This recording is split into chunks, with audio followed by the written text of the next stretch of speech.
It's a very, very, very common occurrence in my school to hear homophobic slurs. Personally, I think that teachers should get trained, because if someone says something racist, our school's quite known for teaching about racism, and like every single class you have to learn about racism and how it was and how it is now. So if something racist was said at our school, everyone would go crazy about it, but if it was homophobic, nothing would happen. Because like in year 7, before I came out as transgender, they all used to call me lesbian. It took 2 years for the school to actually do anything about it.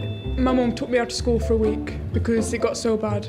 I had my friends telling me about what people were saying about me in the changing rooms. You know, saying that, why can't you just be a girl if you're born in that body? And you know, saying I'm pretending. I had all my friends telling me what everyone was saying about me, which was a bit awkward because I didn't know how to respond.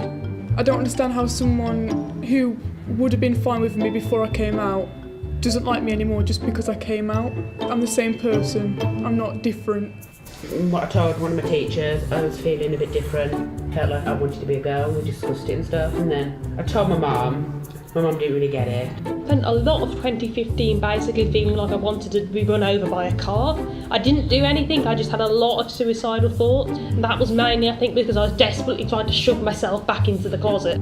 You know, in secondary school, it is really heteronormative, and I think it would be really important to actually include education for gay people. And I remember all the videos that we learned about puberty, all you heard was, and for the first time, a boy will be sexually attracted to a girl. And I was sitting there like, well, what about me?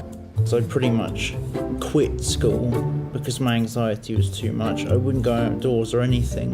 The thing is, when you do look different, people do silently judge you, and that's where my anxiety mainly comes from, is people paying any kind of attention to me. Well, when I told my mum I wanted to be vegetarian, she turned it because I was gay. And when I was sad after that, because of how, well, awful the year went, she's like, oh, it's probably because you're a vegetarian now and you're lacking something. I was like, no, I'm just sad. You can't blame me being sad on being vegetarian, shut up. You don't need to jump in and out of the closet so much. Just accept who you are. Whatever you heard other people saying about people doing it for attention is wrong. You're just doing it because that's who you are. You know, because I'm always myself, I don't really need to hide myself. I like to be out there, I'm allowed, I'm quirky. I mean, I've just got, you know, like a few really close friends who, ever since I first came out, they started using the right pronouns, and they're not curious or questioning me all the time, but they've just been alright with it, and they see me as the same person and accept me.